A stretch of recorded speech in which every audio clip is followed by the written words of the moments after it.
సుజన చేతిలో కెమిస్ట్రీ పుస్తకం ఉంది. కళ్ళు పుస్తకంలోని మ్యాటర్ అమ్మట పరుగు తీస్తున్నాయి. అయితే చదివిందేంటో మనసుకు మాత్రం ఎక్కడం లేదు. Body is present, mind is absent అన్నట్లుగా ఉంది. చదివిందేంటో మనసుకు బుర్రకు ఎక్కకపోవడంతో పుస్తకం చిరాగ్గా టేబుల్ మీద పడేసి వరండాలోకి వచ్చింది. సాయంత్రం 5 దాటుతుందేమో. లోకం మీద నీరెండ ప్రసరించి లోకమంతా నారింజ రంగులో ములిగినట్లు కనిపిస్తోంది. చల్లని గాలి అలుపు తీరుస్తున్నట్లుగా మెల్లగా వీస్తోంది. ఆ కాస్త గాలికే తాళలేమో అన్నట్టు కాస్మాస్ పువ్వులు అటు ఇటు ఊగుతూ వరండాలోకొచ్చిన సుజనను పలకరిస్తున్నట్లుగా ఉన్నాయి. ఈ మధ్యన సుజన ఇంటి ముందున్న కాస్త జాగాలోనూ పువ్వుల మొక్కలు వేసింది. బంతి, డాలియాలు, కాస్మాస్ పువ్వులు వేసింది. రోజు కాలేజీ నుంచి రాగానే ఆ మొక్కలకు నీళ్లు పోస్తూ వాటికి బోదెలు చేస్తూ ఓ గంట గడిపేస్తోంది. పక్కగా చిన్న పందిరి వేసి కాశీరత్నం తీగ ఎక్కించింది. అది పెరిగి పగడాలలే పువ్వులు విచ్చుకుంటున్నాయి. సుజన ఓ చెట్టు వద్దకు వెళ్లి నుంచుంది. ఆ చెట్టు అడుగు ఎత్తు కూడా లేదు. అయినా 7-8 ముద్దబంతి పువ్వులు విచ్చుకున్నాయి. బంగారం ముద్దల్లా కనిపిస్తోన్న వాటినే చూస్తూ నుంచున్న సుజనకు అతను మళ్ళీ ఓసారి కనిపిస్తే బావుణ్ణు అనుకుంది. అలా అనుకోవడం మొదటిసారి కాదు. ఆ రోజు కాలేజీ యానివర్సరీ డే నాడు తన నాటకం చూసి మెచ్చుకున్న అతని రూపం సుజన మనసులో చెరిగిపోలేదు. అతనిని చూసింది ఒక క్షణం. పేరేంటో తెలీదు, ఊరేంటో తెలీదు, అతను ఎవరో తెలీదు. అయినా అతని స్ఫురద్రూపి అయిన రూపం ఆమె హృదయ పీఠంపై ముద్రితమైపోయింది. అప్పటినుంచి అతను ఒకసారి కనిపిస్తే బాగుండని ఎన్నోసార్లు అనుకుంది. కాలేజీకి పోయేటప్పుడు వచ్చేటప్పుడు ఎక్కడైనా కనిపిస్తాడేమోనని ఒళ్లంతా కళ్ళు చేసుకుని చూడడం నేర్చుకుంది. ఫలితం నాస్తి. సుజన కాసేపు ఆ చెట్టు వద్దనే గడిపి తిరిగి వరండాలోకెళ్లి కూర్చుంది. మరుసటి రోజు ఆదివారం సాయంత్రం 4 గంటలకు లతొచ్చింది. సుజన, నేను ఎన్నాళ్ళు నిరీక్షించిన పిక్చర్ వచ్చింది, వస్తావా అంటూ. పిక్చరా? అవునోయ్, అప్సరాలో. నువ్వు అర్జెంటుగా రెడీ కావాలి, లేకపోతే మనకు టికెట్లు దొరకడం కష్టం అంది. లత ఉత్సాహం చూసి అదేదో అమితాబ్ బచ్చన్ పిక్చరే అయ్యుంటుందని గ్రహించింది సుజన. ఎందుకంటే అతని పిక్చర్లంటే పడి చచ్చిపోతానంటుంది లత. తల్లిదండ్రులతో చెప్పి సుజన రెడీ అయింది. ఇద్దరూ కలిసి బయటపడ్డారు. నడిచిపోదామా అడిగింది సుజన. వద్దే, రిక్షాలో పోదాం, మళ్ళీ లేట్ అవుతుంది అంటూ అటుగా పోతున్న ఓ రిక్షాని పిలిచి బేరమాడకుండానే ఎక్కి కూర్చుంది. సుజన ఎక్కాక అప్సరాకు పోనీ అంది. ఇద్దరూ థియేటర్ దగ్గర దిగారు. లత రిక్షావాడికి డబ్బులివ్వబోతుంటే సుజన అడ్డుకుని ఇచ్చేసింది. హాలు దగ్గర కిటకిటలాడుతూ జనం ఇసుక వేస్తే రాలనట్లుగా. బుకింగ్ అయినా తెరవలేదు. ఆ జనాన్ని చూసి హడలిపోయింది సుజన. ఇదేంటే ఎంతమంది ఉన్నారు అంది ఆశ్చర్యంగా. మరి ఏంటనుకున్నాం, ఇవాళ్లే రిలీజు, అందులో ఆదివారం చెబుతున్న లతవంక కోపంగా చూసింది సుజన. మరి నాకు ఇవాళ రిలీజ్ అని చెప్పలేదేం? అసలు రాకపోదును. ఈ జనాన్ని చూస్తే మనకు టికెట్లు దొరకడం మాట అటుంచి నిష్కారణంగా చచ్చిపోతామేమో అనిపిస్తోంది. పద తల్లి, 4 రోజులు పోయాక చూద్దాం. లత ససేమీరా రానంది. తనకిష్టమైన పిక్చర్ వచ్చిన రోజునే మొదటాట చూడందే పిచ్చెక్కినట్లుంటుందట లతకు. ఇదిగో చచ్చి చెడి సున్నమై ఈవాళ చూస్తే నీకెవరైనా మెచ్చి మేకతోలు కప్పుతారటే అంది సుజన కోపంగా. ఎవరో కప్పరు, కాని ఈ రోజు థ్రిల్లు ఎలాంటిదో నీకెలా చెప్పను అంది నవ్వుతూ లత. ఏడవలేకపోయావు. కోపంతో కుతకుతలాడిపోయింది సుజన. లత క్యూలో నుంచుంది వెళ్ళి. మరో 40 నిమిషాలకు బుకింగ్ తెరిచారు. లత ముందు ఎందరో ఉన్నారు. మరో 10 మంది ఉండగానే బుకింగ్ క్లోజ్ చేసేశారు. హౌస్ఫుల్ అంటూ బోర్డు తగిలించారు. వెర్రిముఖం వేసింది లత. బాగా అయింది, పద ఇప్పుడైనా ఇంటికి పోదాం అంది సుజన. అసలు నువ్వు అశుభం పలకడం వల్లే టికెట్లు దొరకలేదు ఇవాళ అంది అతి కోపంగా. మంచి పనైంది, లేకపోతే ఈ జనంలో ఊపిరాడక గిలగలా తనుకునేవాళ్ళం. సుజన మాట విననట్లు రిజర్వ్ చేయించుకోవాల్సింది. తెలివి తక్కువ పనిచేశాను. పోనీ సెకండ్ షో చూసి పోదాం అంది లత. నోరు మూసుకో, నీకంతగా చూడాలనుకుంటే నువ్వు చూసిరా, నేను పోతాను అంటూ చరచర గేటు వైపు నడిచింది సుజన. సెకండ్ షో అంటే విడిచిపెట్టేసరికి రాత్రి 1 గంట అవుతుంది. అప్పుడు ఒక్కరితి ఎలా వెళుతుంది? మనసులో సుజనను తిట్టుకుంటూ తప్పనిసరిగా సుజనను అనుసరించింది లత. ఇద్దరూ గేటు దాటి యువతలకొచ్చారు. సరిగ్గా అదే సమయంలో వారి దగ్గరగా వచ్చి ఆగింది రాజ్దూత్. దాని మీదున్న వ్యక్తి హలో అంటూ పలకరించాడు సుజన లతలను ఉద్దేశించి. త్రుళ్ళిపడి చూసిన సుజన కళ్ళు కాంతివంతాలయ్యాయి. మనసు మోహన్ రాగం ఆలపించింది. గుండెల్లో వేణువులు మ్రోగాయి. పిక్చర్కొచ్చారా? మళ్ళీ అతనే అడిగాడు. అవును, మరి మీరు? తొందరగా ప్రశ్నించింది సుజన. నేను పిక్చర్కే, మరి వెళ్ళిపోతున్నారేం? స్కూటర్ మీద నుంచి దిగుతూ అడిగాడతను. టిక్కెట్లు లేవట. ఈసారి లత సమాధానమిచ్చింది. సుజన అతనికేసే చూస్తోంది. పచ్చని మేని ఛాయ, నల్లని టెరికాట్ ప్యాంటు, తెల్లని టెర్లిన్ షర్టు అతనికెంతో అందాన్ని తెచ్చిపెడుతున్నాయి. కుడి చేయి మధ్యవేలికి ఉంగరం, ఎడం చేతికి రేడియం డయల్ రిస్టు వాచి, చిలిపిగా చూస్తున్నట్లున్న చిన్ని కళ్ళు, కొనదేలిన ముక్కు, నొక్కి దువ్వినా నేను లొంగను పో అని పొగరుగా గాలికి ఎగురుతున్న జుట్టు. తనకేసే చూస్తున్న సుజన వంక చూసి చూడనట్లు చూస్తూ ప్యాంటు జేబుల్లో రెండు చేతులు ఉంచుకుని, లతని మీరు టికెట్లు రిజర్వ్ చేయించుకోలేదా అని అడిగాడు. "ఉహుం, ఎప్పుడూ చేయించేదాన్ని, ఈ పిక్చర్కి కుదరలే." ఏదో తన వల్ల మహాపరాధం జరిగిపోయినట్లుగా అంది లత. ఇంటికి వెళ్ళిపోదామనుకుంటున్నారా? ఇంకేం చేయను, నిరాశగా అంది లత. పోనీ ఒక పని చేయండి, అతనే అన్నాడు. ఏంటో చెప్పండి. నేను నా ఫ్రెండు ఈ షోకే రిజర్వ్ చేయించుకున్నాం. మీకు అభ్యంతరం లేకపోతే మీరు వెళ్ళండి, టికెట్స్ ఇస్తాను. అదేం, మీ ఫ్రెండు ఏమైనా అనుకుంటారేమో అంది లత. నోనో, మీరే వెళ్ళండి, ఇంకొకసారి వచ్చి చూస్తాం అంది సుజన. ఏమీ అనుకోడు. ఇంత దూరం వచ్చి మళ్ళీ వెళ్ళిపోవడం ఎందుకు, మీరు వెళ్ళండి, తిరిగి అతనే అన్నాడు. నిజమేనే సుజన, మళ్ళీ మళ్ళీ రావడానికి మనకి కుదరదు, ఇంట్లో అమ్మా నాన్న కేకలేస్తారు అంది లత. లత సుజన అనడంతో అతను ఐసి, ఆమె పేరు సుజన అన్నమాట, మనిషిలాగే పేరు కూడా అందంగా ఉంది అనుకున్న అతను లత మాటలకు సుజన ఏమంటుందో అని చూశాడు ఆమె వైపు. సుజన గోల్డ్ స్పాట్ కలర్ నైలాక్స్ చీర, అదే రంగు రూబీ జాకెట్టు వేసుకుంది. ఆ దుస్తుల్లో తెల్లగా మిసమిసలాడుతోన్న సుజన అందం మరింత ద్విగుణీకృతంగా ఉంది. సుజన లత ప్రతిపాదనను సమ్మతించింది. పర్సు తెరిచి డబ్బు తీసి అతనికి అందిస్తూ, మెనీ థ్యాంక్స్, టికెట్స్ ఖరీదు తీసుకోండి అంది. నో మెన్షన్, తర్వాత ఇద్దరుగాని, ఉంచండి. అతను అందుకోలేదు. సుజన నవ్వింది.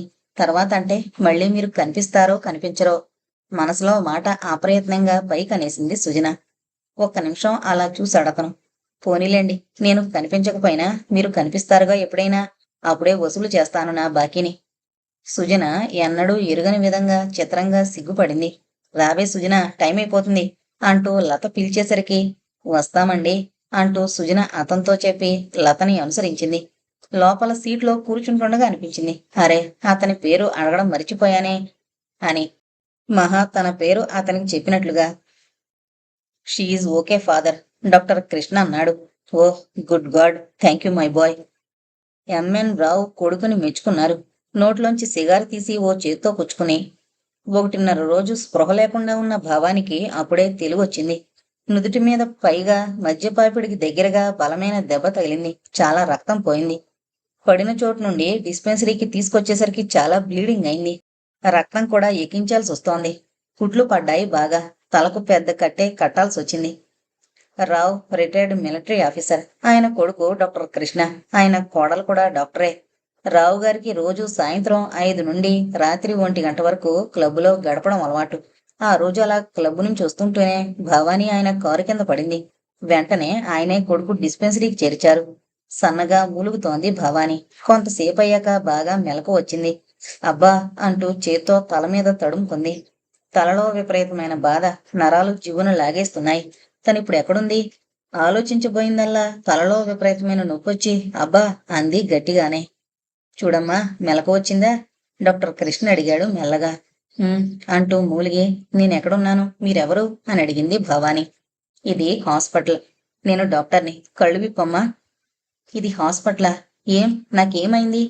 తొందరగా లేవబోతూ తిరిగి పడుకునుండిపోయింది. తల విపరీతమైన బరువుగా ఉందనిపించింది. అవునమ్మా, మొన్నటి రోజు రాత్రి కారు యాక్సిడెంట్. కృష్ణ మాట పూర్తి కాలేదు. కారు యాక్సిడెంటా? తనలో అనుకున్నట్లుగాని. అవును. ఆ రోజు రాత్రి తను భానుమూర్తి ఇంటి నుంచి పారిపోయేస్తూ రౌడీలెవరో వెంటబడి తరుముతుంటే పరిగెత్తింది. అప్పుడే అప్పుడే కారు ఎటునుంచో రావడం. అవును, రావడం తెలుసు. ఆ తర్వాత ఏమైందో తనకి తెలీదు. కళ్ళు విప్పమ్మా, డాక్టర్ కృష్ణ మళ్ళీ అన్నాడు. "ఉహుం, కళ్ళు విప్పినా కనిపించవు డాక్టర్," భవానీ దుఃఖంతో అంది. ఏం, కళ్ళకేమైనా బాధగా ఉందా? కాదు, నేను గుడ్డిదాన్ని. మై గాడ్, నిర్ఘాంతపోయాడు కృష్ణ. ఎప్పుడు పోయాయమ్మా అని అడిగాడు మళ్ళీ. 2 ఏళ్లవుతోంది డాక్టర్. తేలిగ్గా ఊపిరి పీల్చుకున్నాడు కృష్ణ. చూడమ్మా, నీకిలా అయిందని మీ వాళ్ళకి తెలియబరచాలిగా.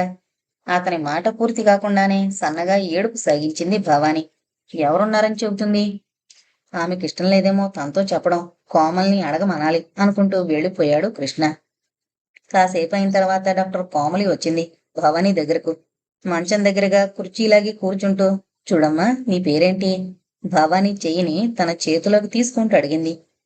నా పేరు భవానీ. మీరు? నేను ఇక్కడ డాక్టర్ని లేమ్మా. చూడమ్మా, నీకిలా యాక్సిడెంట్ అయింది కదా, పైగా నీకు చూపు లేదని చెప్పావట డాక్టర్ గారితో. మరి నీకిలా ఉంటే మీ వాళ్ళకి తెలియపరచొద్దు. నీ తల్లిదండ్రులు గాని, భర్త గాని. "ఉహుం, వాళ్ళెవరిక్కడ లేరు డాక్టర్. తల్లిదండ్రులకు దూరమైపోయాను. అతనేమో ఇక్కడ లేరు, ఫారెన్ వెళ్లారు" నెమ్మదిగా చెప్పింది భవాని. ఆశ్చర్యపోయింది కోమలి. అయితే నువ్వు ఈ ఊళ్ళో ఎందుకుంటున్నావమ్మా? భవాని మాట్లాడలేదో క్షణం. ఆమెకు చెప్పడం ఇష్టం లేదేమో అనుకుంటూ. చూడమ్మా, నువ్వు చదువుకున్న దానిలా ఉన్నావు. నీకిష్టం లేకపోతే చెప్పొద్దు. ఇక్కడ నీ గాయం తగ్గగానే వెళ్ళిపోదు గాని. కానీ నీకిక్కడ ఎవరూ లేరంటున్నావు. తల్లిదండ్రులకు దూరమైపోయానంటున్నావు. అతను అంటే నీ భర్త విదేశాలకు వెళ్లారంటున్నావు. నువ్వు ఈ ఊళ్ళో ఎందుకుంటున్నావు? అర్ధరాత్రి 1 గంటకు ఒంటరిగా రోడ్డు మీదకు పోవలసిన అగత్యం నీకేమొచ్చింది అని అడిగింది. డాక్టర్ కోమలి అలా అడుగుతుంటే భవానికి ఏంటోగా అనిపించింది. డాక్టరు మంచిదానిలా ఉంది. లేకపోతే ఇంత ఓపిగ్గా తీరిగ్గా కూర్చుని తనని ఎందుకు అడుగుతుంది? నిజమే, తనకి గాయం తగ్గగానే ఇక్కడి నుంచి వెళ్ళిపోవాలి. ఇక్కడ ఎన్నాళ్ళుంటుంది? ఇక్కడి నుంచి వెళ్ళి ఎక్కడుంటుంది? ఎలా బ్రతుకుతుంది? తన దగ్గర శంకరం ఇచ్చిన కొంచెం డబ్బుంది. అవును, అది పెట్టెలో ఉండాలి. పెట్టి ఏమైంది? కంగారుగా డాక్టర్ అంటూ పిలిచింది. డాక్టర్ కోమలి ఆమె ముఖం వంకే చూస్తోంది. ఆమె ముఖం చూస్తుంటే మర్యాదస్తుల కుటుంబంలో జన్మించినట్లే ఉందనుకుంది. ఆమె పిలుపుకి ఏంటమ్మా చెప్పు అంది. డాక్టర్, నా పెట్టె జాగ్రత్తగానే ఉందమ్మా. మా దగ్గర. ఇంతకీ నేను అడిగిన విషయం చెప్పావు కాదు. ఇంకా చెప్పకపోతే బాగుండదనిపించింది భవానికి. ఆమె గొంతులో మార్దవానికి, ఆమె అడుగుతున్న తీరికి చెప్పకుండా ఉండలేకపోయింది. తనకి దృష్టి పోవడం దగ్గర నుంచి అన్ని విషయాలు చెప్పింది. భానుమూర్తి ఇంట్లోంచి వచ్చేశానని చెబుతూ అక్కడి పరిస్థితి నాకు నచ్చలేదు డాక్టర్. అందుకోసమని ఇల్లు విడిచొస్తూ కారు కింద పడ్డాను. పరిస్థితులా? అంటే ఆర్థిక పరిస్థితులా? కోమలు అడిగింది. కాదు డాక్టర్, కాదు. అటువంటి పరిస్థితి అయితే నేనంతగా బెదిరిపోయేదాన్ని కాదేమో. అంతకంటే ఎక్కువైన సమస్య. నా కారణంగా ఆ కుటుంబంలో కలతలు రేగడం నాకిష్టం లేదు. సూక్ష్మగ్రాహి అయిన కోమలి అసలు విషయం గ్రహించింది. అర్థమైంది. మరి అతను విదేశాలకు వెళ్లారన్నావు. అతని మీద నీకు నమ్మకముందా? ఉంది డాక్టర్. అతను అన్యాయం చేయరు దృఢంగా అంది భవాని. సరే, అతని స్నేహితుని అడ్రస్ చెబుతావా? నువ్విక్కడ ఇలాంటి పరిస్థితుల్లో ఉన్నావని కబురు పెడతాను. వద్దు డాక్టర్, వద్దు కంగారుగా అంది భవాని. అక్కడ ఉండడం నాకిష్టం లేకనే ఇలా వచ్చేశాను. మళ్ళీ నేనక్కడికి వెళ్ళను. నేను ఇక్కడే ఉన్నట్లు వాళ్ళకి తెలియపరచొద్దు. మీరు కబురు చేయకండి అంటూ కోమలి చేయి పుచ్చుకుని బ్రతిమిలాడింది. చదువు సంస్కారం ఉన్న కోమలి భావాని బాధని అర్థం చేసుకుంది. మంచి మర్యాద గల కుటుంబంలో పుట్టింది. ఇంట్లో పెద్దవాళ్లు అంగీకరించకపోతే ప్రేమించిన వాడితో వచ్చేసింది. ఆమె మాటలను బట్టి చూస్తే అతను నమ్మించి ద్రోహం చేసేలా లేడు. అందురాలు ఎవరి అండాలేందే ఈ సంఘంలో ఎలా మనగలుగుతుంది? వీధిలోకొచ్చిన 15 గంటలోనే రౌడీ వెధవలు వెంటపడగా ప్రమాదం పాలైంది అనుకుంటూ వెళ్లి భర్తతో చెప్పింది భవానీ చెప్పిన విషయాలన్నీ. పోనీ ఆమె హస్బెండ్ అడ్రస్ తీసుకోపోయావా? ఈమె ఇక్కడ ఉన్నట్లు అతనికి తెలియబరిస్తే సరిపోతుందిగా అన్నాడు కృష్ణ. నిజమే, నాకు ఐడియా రాలేదు అని కోమలి వెళ్లి భవానీని అడిగింది అడ్రస్ చెప్పమంటూ. తెల్లముఖం వేసింది భవానీ. అడ్రస్? శంకరం అడ్రస్ నాకేం తెలుసు? తనసలు అతనికి ఉత్తరాలే రాయడం లేదు. అడ్రస్ పెట్టుకుని ఏం చేస్తుంది? భానుమూర్తి శంకరమే ఉత్తరాలు రాసుకునేవారు. అతనికే తెలుసు శంకరం అడ్రస్. అదే చెప్పింది కోమలితో. అయితే అతను ఎన్ని రోజులకొస్తాడో తెలుసమ్మా అని అడిగింది కోమలి. 5-6 నెలల్లో వస్తున్నట్లు రాశారట అంది భవాని. ఆ రాత్రి డైనింగ్ టేబుల్ వద్ద విషయమంతా వివరించింది భవాని. అప్పుడు రావు కూడా అక్కడే ఉన్నారు. ఏం చెయ్యాలా అని ముగ్గురు ఆలోచించారు. చివరికి కోమలంది, 5-6 నెలల్లో అతడు వస్తాడు అంటోంది కదా, ఆమెను అంతవరకు మనింట్లోనే ఉండమందాం. డాక్టర్ కృష్ణ తండ్రి మోకంలోకి చూశాడు. ఏమంటారు అన్నట్టు. కోమలి ఆ ఇంటికి కోడలుగా వచ్చాక ఆమె మాటనెప్పుడు కాదనలేదాయన. ఆమె మీద అంత నమ్మకం ఉంది ఆయనకు. అందుకే ఓకే, అలాగే కానివ్వండి. ఆ అమ్మాయి బరువేంటి మనకు? కాకపోతే ఒకటే డౌటు అన్నారు. ఏంటి? కోమలి కృష్ణ కూడా ఆయన ముఖంలోకి చూశారు. ఈ అమ్మాయి ఇక్కడ ఉందని అతనికెలా తెలుస్తుంది? అతనొచ్చేది ఫలానా రోజని మనకెలా తెలుస్తుంది? అది పాయింటే, కానీ ఒకటే, అతనొచ్చేందుకు ఇంకా చాలా టైం ఉంది. ఈ లోపల వాకప్ చేద్దాం అన్నాడు కృష్ణ. సరే అన్నారాయన. అలా భవానీ శంకరం వచ్చే వరకు అక్కడ ఉండడానికి నిర్ణయం అయిపోయింది.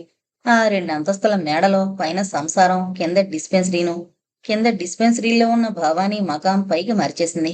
ఇంట్లో వంట మనిషి, పని మనుషులున్నారు. అందరితోటి ఆమెను జాగ్రత్తగా చూడమని హెచ్చరించింది కోమలి. ఆమె మంచితనానికి ముగ్ధురాలయింది భవాని. డాక్టర్ కోమలి ఉదయం మాత్రమే డిస్పెన్సరీలో రోగులను చూస్తుంది. సాయంత్రం ఇంట్లో పనులు, పిల్లలను చూస్తుంది. సీరియస్ కేసులు, ఆపరేషన్ కేసులు ఏమైనా ఉంటే అర్ధరాత్రైనా భర్తతో అటెండ్ అవుతుంది. వాళ్ళకిద్దరు పిల్లలు, ఒక పాప, ఒక బాబు. వాళ్ళిద్దరూ కాన్వెంట్లో చదువుకుంటున్నారు. సాయంత్రం ఇంటికి రాగానే ఆంటీ ఆంటీ అంటూ భవానీ దగ్గర చేరేవాళ్ళు. ఒక్కసారి చూపొస్తే బాగుండును, ఆ పిల్లల ముద్దు మొహాలు తనివి తీరా చూడ్డానికి అనుకునేది భవానీ. ఆ ఇంట్లో ఏ లోటు లేకుండా గడిచిపోతున్నాయి రోజులు. ఒక్కోసారి భవానీ అనుకుంటూ ఉంటుంది, విధి అంత విచిత్రమైంది. తలచిందొకటి, జరిగేవన్నీ మరొకటి. ఏనాడైనా తన కళ్ళు పోతాయనుకుందా? చూపు పోయాక తిరిగి శంకరం తనని ఆదరించగలరు అనుకోలేదు. కానీ ఆదరించారు. అతను తిరిగొచ్చే వరకు భానుమూర్తి ఇంట్లో ఉంటాననుకుంది. కానీ కాలేదు. ఎవరో ఏంటో తెలియని వీళ్ళింట్లో మజిలీ. ఎందుకిలా జరుగుతోంది? తన జీవితంలో అన్నీ ఒడిదుడుకులే, అన్నీ ఎత్తుపల్లాలే. సాఫీగా గడిచేదెప్పుడు? అసలు శంకరానికి తనిక్కడున్నట్లు ఎలా తెలుస్తుంది? భానుమూర్తి ఏం చెబుతాడు? భానుమూర్తి ఇంటి నుంచే తనిలా తొందరపడి వచ్చేలేదు కదా. అసలు తిరిగి శంకరం తను కలుసుకుంటారా అన్న ప్రశ్న దగ్గర ఆలోచనలు ఆగిపోతాయి. గుండె బరువెక్కిపోతుంది. భవిష్యత్తుని తలుచుకుంటే ఏదో భయం. క్లాస్ నుంచి బయటకొచ్చేసరికి ఆకాశమంతా మేఘావృతమై ఉంది. ఇవాళ ప్రాక్టికల్స్ ఉండడంతో చాలా లేట్ అయింది సుజనకు. అప్పటికే చాలా మంది వెళ్ళిపోయారు. అక్కడక్కడా కనిపిస్తోన్న విద్యార్థులు తప్ప. కాలేజీ గేటు దాటొచ్చింది. బాగా చల్లగాలి వేస్తోంది. ఇప్పుడో అప్పుడో కొంబరుష్టి కురిసేలా ఉంది. 2 నిమిషాలు అక్కడే నిలబడింది. సిటీ బస్ ఏమైనా వస్తుందేమోనని. రాలేదు. ఆ అవసరం ఉన్నప్పుడు రావుగా అనుకుంటూ వర్షం వచ్చేలా ఉంది. రిక్షా మాట్లాడుకుంటే బాగుండు అనుకుని రిక్షా కోసం చూసింది. కనుచూపు మేరలో ఒక్క రిక్షా కూడా కనిపించలేదు. ఇంకెక్కడ నుంచుంటే లాభం లేదు. నడిచినంత దూరం నడిచిపోవడం మేలు. ఎక్కడ రిక్షా దొరికితే అక్కడ ఎక్కేయచ్చు అనుకుంటూ నడక సాగించింది సుజన. అలా ఫర్లాంగు దూరం నడిచిందో లేదో గోళిక్కాయల చినుకులు టపటపా పడసాగాయి. సుజన పరిగెత్తుతున్నంత స్పీడ్గా మరో అరఫర్లాంగు దూరంలో రోడ్డు పక్కనే ఉన్న నిద్రగన్నీరు చెట్టు కిందకు చేరింది. అలా ఆమె చేరిందో లేదో దడదడమంటూ కురవసాగింది వర్షం. ఇంతలో ఇంకో అమ్మాయి కూడా ఆ చెట్టు కిందకే పరిగెత్తుకునొచ్చింది. ఒక్క 5 నిమిషాలు కుండపోతగా కురిసేసింది. ఎంత చెట్టు మొదట్లో నుంచున్న ఆకుల సందుల నుంచి నీళ్లు చుక్కలు చుక్కలుగా మొదలుపెట్టి ధారగా పడి బట్టలు సగం తడి పొడిగా తడిసిపోయాయి.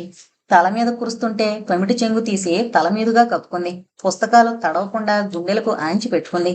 అవతలమ్మాయి అదే అవస్థలో ఉంది. మరో 5 నిమిషాలు గడిచేసరికి వర్షం ఉధృతం తగ్గింది. కానీ ఇంకా పెద్దగా జల్లు పడుతూనే ఉంది. ఆ జల్లులోనే కొంతమంది స్టూడెంట్స్ సైకిళ్ల మీద తల మీద రుమాళ్లు కప్పుకొని స్పీడ్గా పోతూ చెట్టు కింద నుంచున్న ఈ అమ్మాయిలిద్దరినీ చూసి హుర్రే అంటూ అరుచుకుంటూ పోతున్నారు. అప్పుడే సంజు చీకట్లు ముసురుకుంటున్నాయి. ఇంకా జల్లు తగ్గలేదు.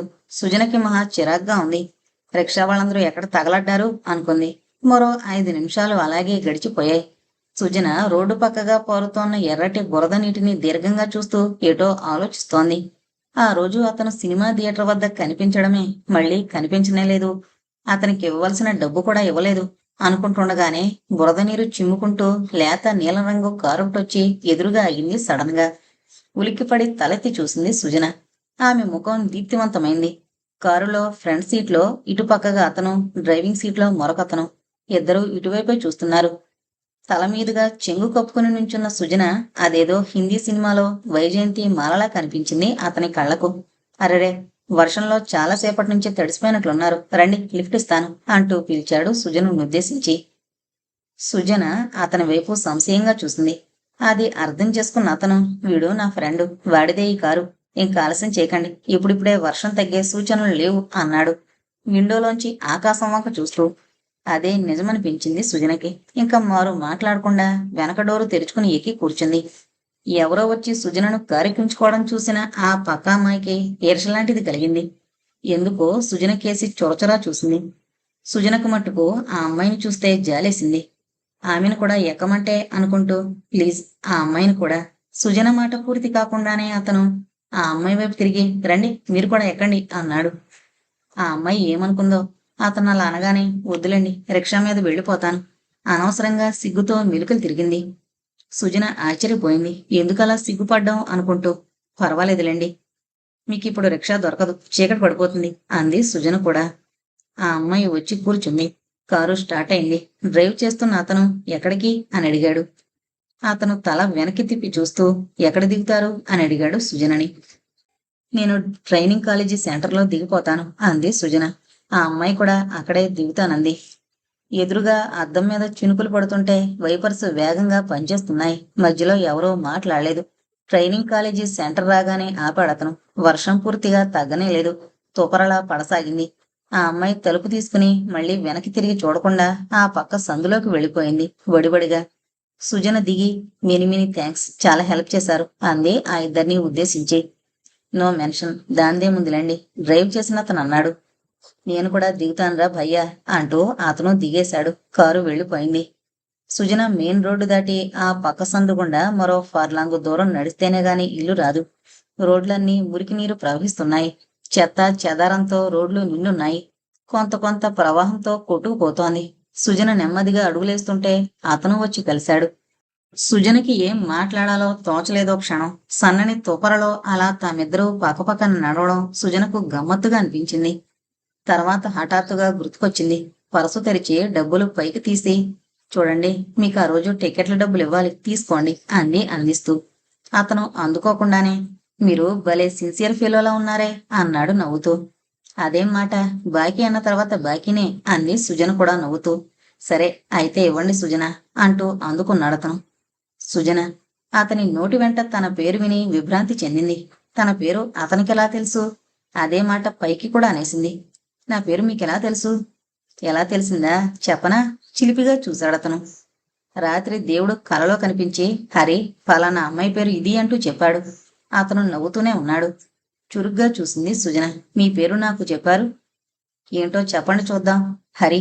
సగం రైట్ చెప్పారు. అయితే Srihari. Yes, you are correct. ఇద్దరూ నవ్వుకున్నారు.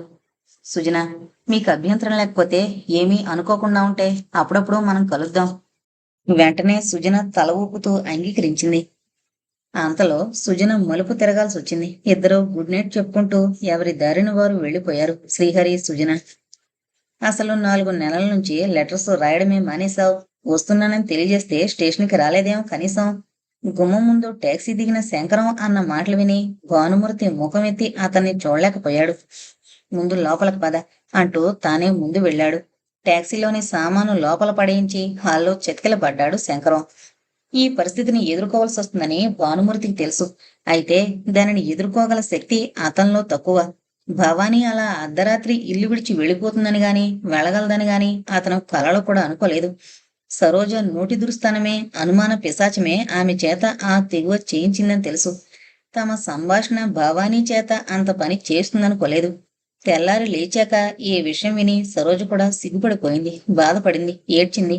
భానుమూర్తి ఆ రోజు సరోజని నానా తిట్లు తిట్టాడు. ఇల్లంతా నానా బీభత్సం చేశాడు.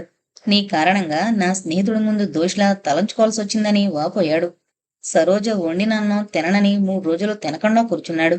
మీరు తినకపోతే నేను ఏ నుయ్యోగొయ్యో చూసుకుంటానని సరోజ ఏడవడంతో హడలిపోయాడు. కర్తవ్యం స్ఫురించి భవానీ కోసం వెతికాడు. అతనికి కనిపించలేదు. ఆ జంట నగరాల్లో ఎక్కడని వెతుకుతాడు? ఒక ఇల్ల, ఒక వాకిల, ఒక రోడ్డ, ఒక సంద, ఎక్కడ కనిపిస్తుంది? పోలీస్ రిపోర్ట్ ఇద్దామనుకుంటే గొడవలవుతాయని ఊరుకున్నాడు. స్థానిక వార్తాపత్రికల్లో ఫోటో ఇద్దామంటే భవానీ ఫోటో లేదు తమ దగ్గర. అక్కడికి ఆమె రూపం వల్లిస్తూ ప్రకటనిస్తూ ఆమె ఆచూకీ తెలిపితే తగిన బహుమతి ఇవ్వడం జరుగుతుందని వేయించాడు. అదే లాభం లేకపోయింది. ఏదైనా అఘాయిత్యం జరిగితే శంకరంకి సమాధానం చెప్పను అని ఏడ్చాడు. పోనీ ఎక్కడో అక్కడ ఎలాగోలా ఉంటుంది అనుకోవడానికి వీల్లేదు. ఒకరి సాయం లేనిదే వీధులకి పోలేని అందురాలు. ఎలా ఎలా తల బద్దలు కొట్టుకున్నా ఏం చెయ్యాలో తోచలేదు అతనికి. శంకరం లెటర్స్ రాస్తూ భవానీ క్షేమం తెలపమని కోరుతున్నా అతనికి ఉత్తరం రాస్తే ధైర్యం లేకపోయింది భానుమూర్తికి. అందుకే అతను వస్తున్నానంటూ రాసిన ఆనందంతో చిరునవ్వుతో ఎదురెళ్లి ఆహ్వానించలేకపోయాడు. జరగబోయే ఘోరానికి ఎదురు చూస్తున్న దురదృష్టవంతుల్లా ఎదురు చూస్తుండిపోయాడు. భర్త బాధ చూసిన సరోజకి తను చేసింది ఎంత తప్పో తెలిసొచ్చింది. అవును, తనెందుకిలా ప్రవర్తించింది? సంవత్సరం పాటు భవానీని ఎంత ఇదిగా చూసింది. భవానీ మంచితనం, భర్త యొక్క నడవడి తనకు తెలీదా? కాని ఎందుకిలా ప్రవర్తించింది? తనలో అనుమాన విషబీజం ఎలా మొలకెత్తింది? ఎందుకు మొలకెత్తింది? అవును, ఆనాడు అత్తగారి మాటలు తననింత రాక్షసం చేశాయి. చూడమ్మాయి, ఎంత స్నేహితుడి పెళ్ళామైనా గుడిదైనా మగవాళ్ళ కళ్ళు మూసుకుపోతాయి. ఆ అమ్మాయి వయసులో ఉంది, జాగ్రత్తగా ఉండు అంటూ ఆ రోజు హెచ్చరించగానే భవానీ మీద భర్త మీద అనుమానం బయలుదేరింది. కాని ఇంత జరుగుతుందనుకోలేదు. సరోజ భానుమూర్తి కాళ్ళు పట్టుకుని ప్రాధేయపడింది. క్షమించండి, నేను తప్పు చేశాను అంటూ. ఇప్పుడు పశ్చాత్తాపడితే ఏం లాభం? శంకరొచ్చేలోపుగా నాకు చావొచ్చినా బాగుండును అన్నాడు భానుమూర్తి బాధగా. ఛ, ఎందుకండి అశుభం మాటలు? క్షమించమని వేడుకుంటున్నానుగా. నేను క్షమించడమేమిటి సరోజా? నిన్ను క్షమించాను అనగానే భవానీ ఇక్కడ ప్రత్యక్షమవుతుందా? శంకరం నన్ను అపార్థం చేసుకోకుండా ఉంటాడా? చెప్పు, అలా అయితే వెంటనే నిన్ను క్షమించేస్తాను. భర్త మాటలకు సరోజ అవాక్కైపోయింది. ఆ రోజు నుంచి భార్యాభర్తలిద్దరూ చాలా ముభావంగానే రోజులు దొర్లిస్తున్నారు. అనుకున్న రోజు రానే వచ్చింది. భయపెడుతూ, గుండెలు అదరగొడుతూ. ఏంట్రా మాట్లాడో? శంకరం బూట్లు విప్పుకుంటూ అన్నాడు. భానుమూర్తి తప్పనిసరిగా తలెత్తాడు.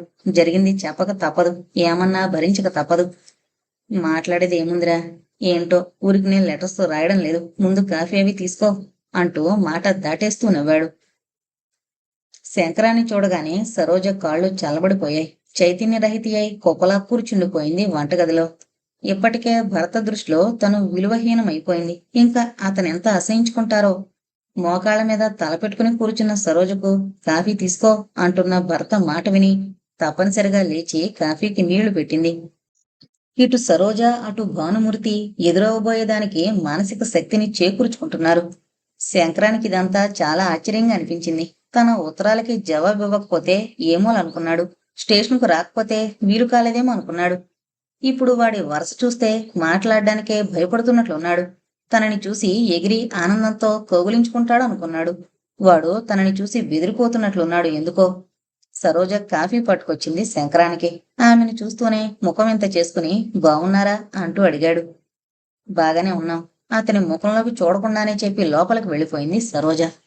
ఆమె ముఖ కవళికలకు ప్రవర్తనకు దిగ్భ్రాంతుడైపోయాడు శంకరం. ఏంటిది, ఇలా ఉన్నారేం ఇద్దరు? ఏం జరిగింది? భవానీ కనిపించదేం? కాఫీ 2 గుక్కల్లో తాగేశాడు.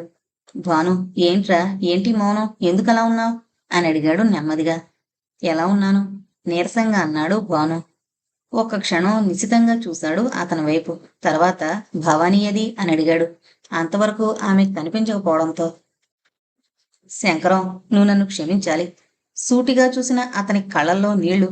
విభ్రాంతిగా చూశాడు శంకరం. ఏంట్రా, ఏమైంది, ఎందుకా కన్నీళ్లు? దాదాపుగా అరిచాడు శంకరం. భవానీ వెళ్ళిపోయింది. నెత్తిమీద పిడుగు పడ్డట్లు స్తంభీభూతుడైపోయాడు శంకరం.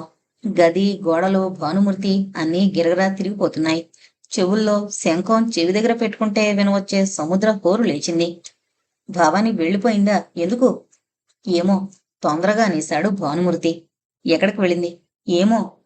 భాను, అసహనంగా అరిచాడు శంకరం. భవానీ వెళ్ళిపోయిందా? ఎక్కడికి వెళ్ళిందో, ఎందుకు వెళ్ళిందో నీకు తెలీదు? ఇక్కడ ఉంచి వెళితే నిజం చెప్పు, భవానీ ఎక్కడుందో? నిజంగా తెలీదు శంకరం, ఆమె ఎక్కడుందో ఏంటో. భాను, భరించలేని కోపోద్రేకంతో విసురుగా లేచి భానుమూర్తి చెంప చెళ్ళును మోగించాడు. కోపంతో ఎరిపెక్కిన శంకరం కళ్ళల్లోకి నిశ్చలంగా చూశాడు మూర్తి. అతడలా చూస్తుంటే తను పడిన తొందరకి శంకరం సిగ్గుపడిపోయాడు. ఆవేశాన్ని అదుపులోకి తెచ్చుకోవాలని ప్రయత్నిస్తున్నాడు. ఒరే శంకరం, ఈ పక్క కొట్టావని నేను బాధపడ్డం లేదు. ఇదిగో ఈ చెంపను కూడా కొట్టు, అయినా పాపం పరిహారం కాదు. భానుమూర్తి అంటుంటే శంకరం గుండెల్లో గుణపాలు దించినట్లు చూశాడు. భాను. శంకరం భానుమూర్తిని గట్టిగా కౌగిలించుకున్నాడు.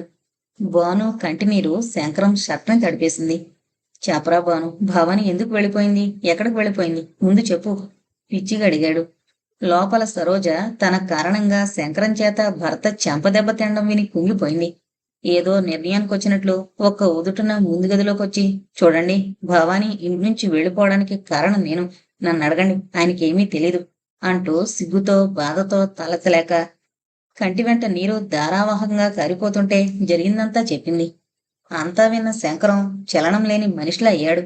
కళ్ళు పత్తికాయల్లా విచ్చుకోగా, నీ అసలు రూపం ఇదా అన్నట్లు గుచ్చిగుచ్చి చూశాడు. అతని చూపులు భరించలేక లోపలికి వెళ్ళిపోయింది సరోజ. స్థాణువులా నిలబడిపోయిన శంకరం తెలివి తెచ్చుకుని మౌనంగా సామాను సర్దుకున్నాడు.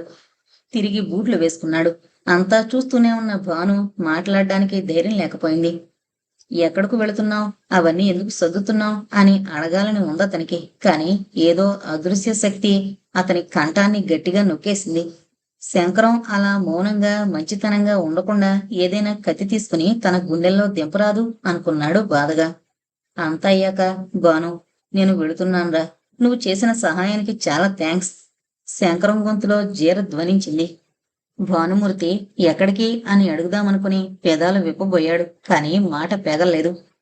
ఒరే భాను, భవానీని నేనెంత ఆరాధిస్తున్నానో నీకు తెలుసు. భవానీ అమాయకురాలు, అందురాలు. ఆమె ఎక్కడుందో ఏమైందో తెలుసుకోవాల్సిన బాధ్యత నాకుంది. వెళ్ళొస్తాను అంటూ చకచక వీధిలోకి నడిచాడు సామాను తీసుకుని. ఆ సందుకి కొంచెం దూరంలోనే ఒక ఖాళీ టాక్సీ కనిపించగానే సరాసరి వెళ్లి అందులో పడేసి తను ఎక్కి కూర్చుని ఏదైనా మంచి హోటల్కు తీసుకువెళ్ళమన్నాడు. కనీసం సరోజకు చెప్పాలని కూడా అనిపించలేదు అతనికి. భానుమూర్తి కుంగిపోయాడు జరిగిన పరిణామానికి.